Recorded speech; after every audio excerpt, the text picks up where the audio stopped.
Hello good afternoon my dear friends. I am Muzaffar, आपका host और दोस्त। साइंस सीरीज़ का लेक्चर नंबर 10 आपके लिए हाजिर खिदमत हूँ और मैं एग्ज़ाम्स मेड इजी की वसादत से आपको ये लेक्चर पढ़ा रहा हूँ। आज का जो हमारा टॉपिक है वो रेस्पिरेशन है। रेस्पिरेशन चूँकि हम देखते हैं कि सारे लिविंग थिंग्स जो होते हैं वो रेस्पायर करते हैं, और लिविंग थिंग्स में बहुत सारी वैरायटीज़ हैं, और वैरायटीज़ में एक वैरायटी है प्लांट्स की। और प्लांट्स क्या हम देखते हैं कि रेस्पायर करते हैं या नहीं करते हैं, तो प्लांट्स भी रेस्पायरेशन करते हैं। तो रेस्पिरेशन करने के लिए जो प्लांट्स होते हैं ये माने जाते हैं पेसिव ऑर्गेनिज्म्स। तो पेसिव ऑर्गेनिज्म मीन्स कि इनको ज़्यादा एनर्जी तो नहीं लगती है, लेकिन एनर्जी तो लगती है, इसलिए रेस्पिरेशन करते हैं, लेकिन टू सम एक्सटेंट ये रेस्पिरेशन का कम ही इस्तेमाल करते हैं। लेकिन अगर देखा जाए जो प्लांट्स होते हैं, तो प्लांट्स जो ऑर्गेनिजम्स होते हैं इनमें बहुत सारे डिफरेंट रीजन्स होते हैं, और डिफरेंट रीजन्स में डिफरेंट टाइप्स के रेट ऑफ रेस्पिरेशंस होती हैं। तो प्लांट्स की रेस्पिरेशन शुरू करने से पहले हम आपसे गुजारिश करते हैं कि ये जो वीडियो देख रहे हैं उनसे बहुत सारी रिक्वेस्ट है कि इस वीडियो को लाइक ज़रूर करें, सब्सक्राइब इस चैनल को करें अगर नहीं किया हुआ है तो, और इस वीडियो को शेयर भी ज़रूर करें। और कोई भी प्रॉब्लम आती है पढ़ने में या मेरे पढ़ाने में, आप प्लीज़ कमेंट में लिख दीजिएगा, हमें आपके कमेंट्स का इंतज़ार रहेगा। तो एग्ज़ाम्स मेड इजी के साथ हम शुरू करते हैं आज का टॉपिक, रेस्पायरेशन इन प्लांट्स। पहले हमने कहा था कि रेस्पिरेशन में क्या होता है, उसके टाइप्स भी बताए थे, और मैकेनिज्म इसके बाद में पढ़ते हैं, ठीक है ना। तो आज शुरू करते हैं रेस्पिरेशन इन प्लांट्स। जैसा कि आपको पता है कि प्लांट्स जो होते हैं ये माने जाते हैं पेसिव ऑर्गेनिज्म्स। पेसिव ऑर्गेनिज्म्स का मतलब क्या है कि ये जो प्लांट्स होते हैं इनको ज़्यादा एनर्जी की ज़रूरत नहीं होती है। तो अगर इनको ज़्यादा एनर्जी की ज़रूरत नहीं होती है तो रेट ऑफ रेस्पिरेशन भी लो होगी। लेकिन ये सही नहीं है कि सभी ऑर्गन्स में इसकी रेस्पिरेशन की रेट लो होती है, नहीं। जहाँ पर जो जिनकी ज़्यादा मतलब फंक्शंस होती हैं, जिन ऑर्गन्स की ज़्यादा फंक्शंस होती है, जिन सेल्स की ज़्यादा फंक्शंस होती है, तो वहाँ पर रेस्पिरेशन ज़्यादा होती है, यानी रेट ऑफ रेस्पिरेशन ज़्यादा रहती है। जैसे प्लांट्स क्या करते हैं काम, ये सिर्फ दिखाते हैं एरोबिक रेस्पिरेशन। तो यहाँ पर जो रेस्पिरेशन होती है वो इन प्रेजेंस ऑफ ऑक्सीजन ही होती है, और ये एरोबिक रेस्पिरेशन जो है इसमें एब्जॉर्ब होता है ऑक्सीजन और रिलीज होता है कार्बन डाइऑक्साइड एंड वाटर। जैसा कि हम देखते हैं कि रेस्पिरेशन की जो इक्वेशन है, दिस इज C6H12O6, इसकी होती है ऑक्सीडेशन। तो ऑक्सीडेशन होती है with some enzymes, respiratory enzymes, और इसके बाद क्या निकल आता है, कार्बन डाइऑक्साइड प्लस वाटर, और निकलती है एनर्जी। और वो भी एनर्जी किस फॉर्म में, एटीपी के फॉर्म में, एडिनोसिन ट्राइफॉस्फेट की फॉर्म में एनर्जी निकलती है। तो जो प्लांट्स होते हैं ऑलरेडी फोटोसिंथेसिस से इन्होंने ये ग्लूकोज मॉलिक्यूल बनाया हुआ होता है, और ये जो ऑक्सीजन यही तो प्रोड्यूसिंग बॉडी है, ये ऑक्सीजन का इस्तेमाल करके इसका ब्रेक डाउन करते हैं और इन टर्न देते हैं कार्बन डाइऑक्साइड। ये कार्बन डाइऑक्साइड क्या काम करते हैं, ये इनको फोटोसिंथेसिस में लगता है, और वाटर की भी इनको ज़रूरत होती है, और निकलता क्या है, एनर्जी। जो एनर्जी इनको लगती है सर्वाइव करने के लिए, ठीक है ना। तो ये ऑर्गेनिज्म जो होते हैं प्लांट्स, ये होते हैं पेसिव ऑर्गेनिज्म्स, और इनमें ज़्यादा रेट ऑफ रेस्पिरेशन भी नहीं रहती है। लेकिन ये कहना ज़रूरी है कि ये जो रेट ऑफ रेस्पिरेशन इनमें होती है अलग अलग ऑर्गन्स में डिफरेंट तरीके से होती है। जैसे मिसाल के तौर पर अगर मैच्योर प्लांट्स में देखें हम, मैच्योर प्लांट्स में स्टेम होते हैं, ब्रांचेस होते हैं वगैरह, तो वहाँ पर उन स्टेम ब्रांचेस में कम रेस्पिरेशन की रेट रहती है। लेकिन जो ग्रोइंग पॉइंट्स होते हैं, जैसे मेरिस्टेमेटिक सेल्स होती हैं, इन ग्रोइंग पॉइंट्स में बर्ड्स होते हैं, उनमें भी मेरिस्टेमेटिक सेल्स होती हैं, फ्रूट्स होते हैं, फ्लावर्स होते हैं, तो ये ग्रोइंग पॉइंट्स होते हैं, तो यहाँ पर रेट ऑफ रेस्पिरेशन ज़्यादा होती है।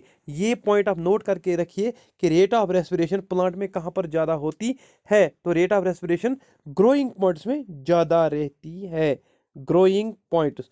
और ग्रोइंग पॉइंट्स में हमारे कौन से सेल्स आते हैं, वो होते हैं मेरिस्टेमेटिक सेल्स, मेरिस्टेमेटिक सेल्स। और ये मेरिस्टेमेटिक सेल्स या टिश्यूज जहां पर भी होंगे वहां पर रेट ऑफ रेस्पिरेशन ज़्यादा होगी, ठीक है ना बेटा। चलते हैं थोड़ा सा आगे। थोड़ा सा आगे चलने के लिए, they absorb oxygen and release carbon dioxide but they do not have any specialised organ. जैसे ऑर्गेनिजम्स एनिमल्स में होते हैं स्पेशलाइज्ड ऑर्गन्स, और उन स्पेशलाइज्ड ऑर्गन जो रेस्पिरेशन में मदद देते हैं उसको बोलते हैं रेस्पिरेटरी सिस्टम। तो यहाँ पर एक ऑर्गेनाइज्ड रेस्पिरेटरी सिस्टम नहीं होता है, या स्पेशलाइज्ड ऑर्गन्स रेस्पिरेटरी सिस्टम के लिए नहीं होते हैं। लेकिन तो फिर क्या होता है, यहाँ पर गैसेस एक्सचेंज हो जाता है तीन तरीकों से। या तो स्टोमेटा से होता है गैसेज एक्सचेंज, या तो लेंट सेल से होता है, या स्टोमेटा से या लेंट सेल से, या रूट हेयर से। तो यहाँ पर छोटे छोटे पोर्स होते हैं, जैसे स्टोमेटा लीव्स में पाए जाते हैं, लेंट सेल स्टेम्स में पाए जाते हैं, और रूट हेयर रूट में पाए जाते हैं। तो यहाँ पर एक थोड़ी सी डायग्राम भी हमने दिखाई है। तो इस डायग्राम में देखेंगे पहले roots respire through root hairs. तो ये बीच वाला जो है इसको कहते हैं रूट हेयर, और रूट हेयर से ज़्यादा एब्जॉर्प्शन होती है वाटर की, और यहीं से रेस्पायरेशन भी होती है। तो चूँकि जो यहाँ पर ये सॉइल पार्टिकल्स है और सॉइल पार्टिकल्स के बीच में जो जगह है वहाँ पर एयर स्पेस है, और इसमें एयर रहता है, और ये air direct in contact with the root hair होता है, और रूट हेयर इसको एब्जॉर्ब करते हैं by the process of diffusion. तो डिफ्यूजन आपने याद रखना है कि it's the moment of gas और molecules from its higher concentration gradient to lower concentration gradient. तो यहाँ पर अगर बाहर से ज़्यादा हवा होगी, ऑक्सीजन रिच होगा, तो अंदर से ऑक्सीजन रिच नहीं होगा, तो बाहर से हवा अंदर आ जाएगी एब्जॉर्ब होके, वो भी bye the process of diffusion. ये याद रखना कि यहाँ पर गैसेस एक्सचेंज हो जाता है by the process of diffusion. Diffusion क्या, from higher concentration gradient to lower concentration gradient. दूसरा है हमारे पास क्या है कि जो गैसेस एक्सचेंज होता है वो होता है लेंटिसल्स के थ्रू। तो लेंटिसल्स पाए जाते हैं स्टेम में, और ये भी छोटे छोटे पोर्स होते हैं, और यहाँ से भी गैसेस का एक्सचेंज होता है। या तो वाटर वेपर्स बाहर निकलेंगे, या इससे क्या होगा कि कार्बन डाइऑक्साइड भी ये अंदर लेंगे। लेकिन जब ये फोटोसिंथेसिस करेंगे तब कार्बन डाइऑक्साइड बाहर छोड़ देंगे। समझ में बात आ रही है? सॉरी, कार्बन डाइऑक्साइड अंदर लेंगे और ऑक्सीजन बाहर छोड़ देंगे। लेकिन जब फोटोसिंथेसिस नहीं होगी तो ये ऑक्सीजन ही वहाँ से लेंगे, ठीक है ना। तो इसके बाद में है हमारा लीव्स। जो लीव्स होते हैं उनमें भी स्टोमेटल पोर्स होते हैं, और यहाँ से क्या होता है, वाटर एंड ऑक्सीजन बाहर आता है, कार्बन डाइऑक्साइड अंदर चला जाता है। तो यहाँ से भी जो ऑक्सीजन होता है, ऑक्सीजन प्लांट्स के लिए रहता है उतना रहता है जितना रेस्पिरेशन के लिए चाहिए। तो हमारे पास जो कार्बन डाइऑक्साइड और oxygen, these are exchanged by the diffuse here. तो ये जो ऑक्सीजन और कार्बन डाइऑक्साइड का मतलब एक्सचेंज होता है, एक्सचेंज ऑफ गैसेस, वो होता है by the process of diffusion he.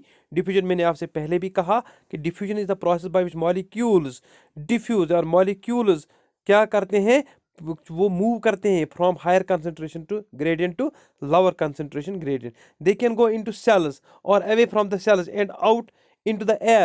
The direction of diffusion depends upon the environmental condition and the requirement of the plant. अगर प्लांट को चाहिए कोई चीज़ तो डिफ्यूज होकर मंगा सकता है, अगर नहीं चाहिए तो नहीं मंगा सकता है। तो डिफ्यूजन क्या है प्रोसेस, ये एक ऐसी प्रोसेस है जहाँ पर एक मॉलिक्यूल मूव करता है, लेकिन ये ज़रूरी है इसमें from higher concentration gradient to lower concentration gradient. और यहाँ पर आप ये बात भी याद रखेंगे कि प्लांट से पैसिव ऑर्गेनिजम्स, और यहाँ पर स्पेशलाइज्ड कोई भी ऑर्गन नहीं है गैसेज एक्सचेंज के लिए। तो गैसेज एक्सचेंज तीन मतलब ऑर्गन से होता है, एक तो स्टोमेटा, दूसरा लेंट सेल्स, और तीसरा रूट हियर। इस पर्पस के लिए है गैसेज एक्सचेंज के लिए, ठीक है ना। अब बात करते हैं रेट ऑफ रेस्पिरेशन। प्लांट्स में रेट ऑफ रेस्पिरेशन क्या रहती है, यानी कि रेस्पिरेशन किस मतलब कितनी तेजी से होती है, कितनी कम होती है, ठीक है ना। तो प्लांट्स में डिफरेंट पार्ट्स होते हैं, और वो डिफरेंट पार्ट्स में डिफरेंट रेस्पिरेशन रेट्स होती हैं। तो रेस्पिरेशन रेट अगर रैपिड हो in active growing region such as meristematic cells, तो मैंने पहले भी कहा था आपको, मेरिस्टेमेटिक सेल्स होती हैं, ये एक्टिव रीजन होता है बिकॉज इनमें होता है power of division through out their life. तो इनको सिर्फ डिवीजन करनी पड़ती है, तो डिवीजन करने के लिए इनको एनर्जी चाहिए, और वो एनर्जी मिलती है रेस्पिरेशन से। तो मेरिस्टेमेटिक रीजन्स जो होते हैं, मेरिस्टेमेटिक टिश्यूज जो होते हैं, या shoot apex, root tips, floral buds and growing fruits and seeds, जो ये चीज़ें होती हैं जो ग्रोइंग होती है, इनमें रेस्पिरेशन की रेट बहुत ज़्यादा रहती है। लेकिन ओल्डर पार्ट जो होते हैं या मेच्योर टिश्यूज होते हैं, वहाँ पर स्लो रेस्पिरेशन रहती है, ठीक है ना। ये बात आप याद रखिएगा, एमसीक्यूज में पूछा जा सकता है। जो ग्रोइंग रीजन्स होती हैं वहाँ पर ज़्यादा रेस्पिरेशन होती है, और जो ओल्डर पार्ट्स होती हैं, मैच्योर टिश्यूज होती हैं, वहाँ पर रेस्पिरेशन की रेट स्लो रहती है। In other words the rate of respiration is high in actively growing regions while it is low in the mature regions of the plant body. ये बात आप ज़रूर याद रखेंगे। Exchange of gases during day, अगर day की तरफ बात करें, the gas exchange in leaves takes place. तो गैसेस एक्सचेंज कहाँ पर होती है? लीव्स में। Oxygen diffuse out and carbon dioxide diffuses इन। तो यहाँ पर क्या काम होता है? ऑक्सीजन डिफ्यूज आउट यानी कि ऑक्सीजन बाहर निकलता है, कार्बन डाइऑक्साइड अंदर आता है during the light and the dark reaction of photosynthesis respectively. तो ये तो फोटोसिंथेसिस की बात हो गई, ऑक्सीजन बाहर चला जाता है, कार्बन डाइऑक्साइड अंदर आ जाता है। Thus oxygen release in major events at this time. At night there is no photosynthesis. तो नाइट में क्या होता है? नाइट में कोई फोटोसिंथेसिस नहीं होती है, क्योंकि हमने पढ़ा है फोटोसिंथेसिस में। So oxygen diffuses in and carbon dioxide diffuses out. तो रात में होती है रेस्पायरेशन। तो अगर दिन में फोटोसिंथेसिस रहती है लेकिन रात में रहती है रेस्पायरेशन। तो रेस्पिरेशन में क्या होता है? गैस एक्सचेंज का अपोजिट होता है, यानी कि अब ऑक्सीजन इन करेगा, कार्बन डाइऑक्साइड बाहर निकलेगा। Thus oxygen is not released. It is the cause why it is prevented from walking near dense forests और forest during night. It cause suffocation due to shortage और absence of sufficient oxygen. अगर आप रात को जंगल में से गुजरते हैं तो वहाँ पर सफोकेशन होती है। क्यों? क्योंकि उस वक्त प्लांट्स को नीड होती है ऑक्सीजन की, और कार्बन डाइऑक्साइड छोड़ देते हैं। और आपको तो पता है carbon dioxide is the gas which cause the green house effect. तो उसकी वजह से ग्रीन हाउस इफेक्ट होता है, और इसलिए वहाँ पर क्या होती है? सफोकेशन। डे में फोटोसिंथेसिस होता है, नाइट में रेस्पिरेशन होता है। ये थोड़ा सा हमने डायग्रामेटिकली दिखाया है यहाँ पर। तो दिन में क्या होता है? Oxygen in, carbon dioxide out. लेकिन रात को इसका opposite, oxygen in, carbon dioxide out. ठीक है। इलाबोरेटेड सेप, तो यहाँ से इलाबोरेटेड सेप यानी कि रूट से ऊपर चला जाता है सेप। सेप क्या होता है? असल में सेप जो होता है, ये तो हमें पढ़ने की ज़रूरत नहीं है। सेप होता है water plus minerals, water and उसमें होती हैं minerals. Minerals, water plus minerals, जब ये दो चीज़ें मिलती हैं और रूट से एब्जॉर्ब होती हैं, this is called A SAP. ठीक है ना बेटा? चलो ठीक है, फिर चलते हैं थोड़ा सा आगे। अब देखते हैं, ये तो हो गया प्लांट का रेस्पिरेशन। इसमें याद रखने की बात ये है कि plants are being passive organism, और रेट ऑफ रेस्पिरेशन क्या करती है? डिफरेंट ऑर्गन्स में डिफरेंट ही रहती है। और इसमें हमने देखा कि गैसेज एक्सचेंज कहाँ कहाँ पर होता है, और रेस्पिरेशन प्लांट्स में रात को होती है, दिन में नहीं होती है। अब देखते हैं रेस्पिरेशन इन एनिमल्स। क्योंकि एनिमल्स तो बहुत सारे किस्म के होते हैं, और बहुत सारे किस्म के एनिमल्स में ना ये जो रेस्पिरेटरी सिस्टम होता है, रेस्पिरेटरी ऑर्गन्स होते हैं, वो डिफरेंट टाइप्स के होते हैं, वो इवॉल्व हो चुके होते हैं। तो इन्हीं के बारे में थोड़ा सा आज पढ़ते हैं कि रेस्पिरेशन एनिमल्स, इनमें कौन कौन से ऑर्गन्स इस्तेमाल होते हैं, और डिफरेंट ऑर्गेनिजम्स कैसे डिफरेंटली ये ऑक्सीजन की मतलब को ऑब्टेन करते हैं। तो different animals have evolve different organs for the Uptake of oxygen. क्योंकि रेस्पिरेशन तब तक तो मुमकिन ही नहीं है जब तक ना ऑक्सीजन मिल जाए। लेकिन ऑक्सीजन कहाँ से लाते हैं, ये डिफरेंट डिपेंड करता है। जैसे ह्यूमंस एटमॉस्फेयर से लाते हैं, तो एटमॉस्फेरिक ऑक्सीजन का इस्तेमाल करते हैं। लेकिन जो पानी में रहने वाले जानवर होते हैं, उनको तो एटमॉस्फेयर के साथ कुछ लेना देना नहीं होता है, वो डिजॉल्व्ड ऑक्सीजन फ्रॉम वाटर इस्तेमाल करते हैं। अब इस ऑक्सीजन को इस्तेमाल करने के लिए कौन कौन से ऑर्गन्स का इस्तेमाल करता है, ये हमने देखना है। तो डिफरेंट ऑर्गेनिजम्स या different animals have evolved different organs of the for the uptake of oxygen from the environment and for getting rid of the carbon dioxide produced. Organisms living on land, terrestrial organisms take oxygen from the atmosphere. तो यहाँ पर ये बात आपने देखनी है कि जो लैंड पर रहने वाले ऑक्सीजन ऑर्गेनिजम्स हैं या एनिमल्स हैं, उनको बोलते हैं टेरेस्ट्रियल ऑर्गेनिजम्स, और वो ऑक्सीजन लाते हैं एटमॉस्फेयर से। कहाँ से लाते हैं? एटमॉस्फेयर से। तो एटमॉस्फेयर से ऑक्सीजन लाते हैं। Virus organisms living in water, जो वाटर में रहते हैं, वो एक्वेटिक ऑर्गेनिजम्स कहलाते हैं, और ऑक्सीजन वो इस्तेमाल करते हैं। कौन सा ऑक्सीजन? वो which is dissolved in water, जो डिजॉल्व्ड इन वाटर रहता है। यानी कि आपको तो पता ही है, वाटर बना हुआ होता है H2O से, यानी कि हाइड्रोजन के 2 एटम्स और ऑक्सीजन का 1 एटम। तो यहाँ से निकालते हैं ये वाला oxygen, this is dissolved oxygen. तो इस डिजॉल्व्ड ऑक्सीजन को निकालते हैं वाटर से। Except Endoparasites such as Taenia, Ascaris, etc., which respire anaerobically, while most of the animals respire aerobically. मगर यहाँ पर देखें आप एक्वेटिक ऑर्गेनिज्म को छोड़ के कुछ ऑर्गेनिज्म ऐसे हैं जो किसी होस्ट की बॉडी के अंदर रहते हैं, उनको बोलते हैं एंडोपैरासाइट्स। जैसे टीनिया है, टीनिया, एस्केरिस है। तो ये क्या करते हैं काम, ये बॉडी होस्ट के बॉडी के अंदर रहकर वहाँ पर एनारोबिकली रेस्पायर करते हैं, यानी कि इनको ऑक्सीजन की ज़रूरत नहीं होती है। लेकिन मोस्ट ऑफ द ऑर्गेनिजम्स जो होते हैं, सॉरी एनिमल्स, वो करते हैं रेस्पायर एरोबिकली। ठीक है ना। तो ये रेस्पिरेशन इन एनिमल्स हो गई। अब देखते हैं कि डिफरेंट ये जो एनिमल्स होते हैं डिफरेंट हैबिटेट्स में रहने वाले, वो वहाँ पर क्या करते हैं ऑक्सीजन पाने के लिए। Various animals possess different organs for exchange of gases. These respiratory organs found in different animals are designed to suit their habitat. तो habitat जो जिस habitat में रहता है organism, उस habitat की तरह से जो habitat इनको provide करता है, कैसे ऑक्सीजन इनको provide करता है, उसी तरह से उन्होंने अडॉप्ट किया होता है खुद को, और एक इवोल्यूशन आ चुकी होती है उनमें, और कुछ ऐसे ऑर्गन्स बनते हैं जो ये ऑक्सीजन को ऑब्टेन कर सकें। The following organs act as respiratory organs in different animals. तो यहाँ पर हम कुछ एग्जांपल्स देंगे कुछ ऑर्गेनिजम्स की, और वो कहाँ से रेस्पायर करते हैं और वो कहाँ से कैसे और ये ऑक्सीजन है ये ऑब्टेन करते हैं। तो बॉडी सरफेस रेस्पिरेशन, जो ऑर्गेनिज्म की बॉडी सरफेस होती है वो रेस्पिरेशन करती है। इन लवर ऑर्गेनिज्म, जो छोटे छोटे ऑर्गेनिज्म होते हैं like amoeba, paramecium and hydra, there is no special structures for respiration.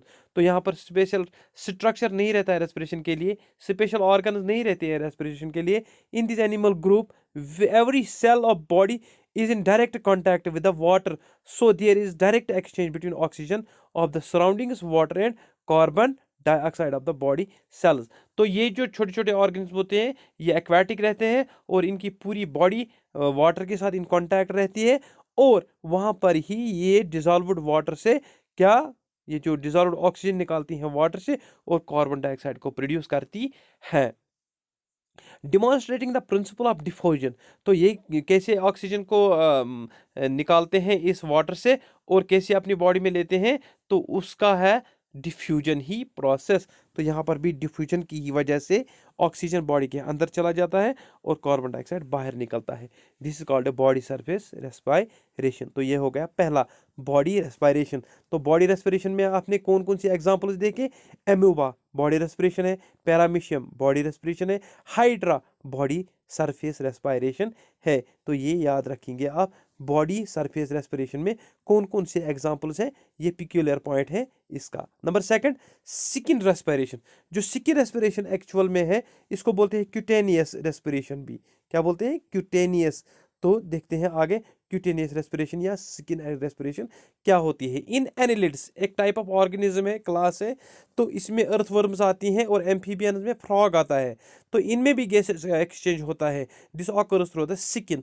तो ये ऑर्गेनिज्म अर्थवर्म या जो फ्रॉग्स होते हैं इनमें गैसेस एक्सचेंज होता है स्किन के जरिए से, विच इज़ थिन। जो स्किन होती है थिन होती है, मॉइस्ट होती है, वस्क्यूलर होती है एंड परमिएबल होती है। वस्क्यूलर मीन्स यानी कि इनमें ऐसी चैनल्स होती है जो इस ऑक्सीजन को कैरी करेगी, और परमिएबल मीन्स कि ये परमिट करती है ऑक्सीजन को। It is called a cutaneous respiration. जो स्किन रेस्पिरेशन है इसका दूसरा नाम दिया गया है क्यूटेनियस रेस्पिरेशन।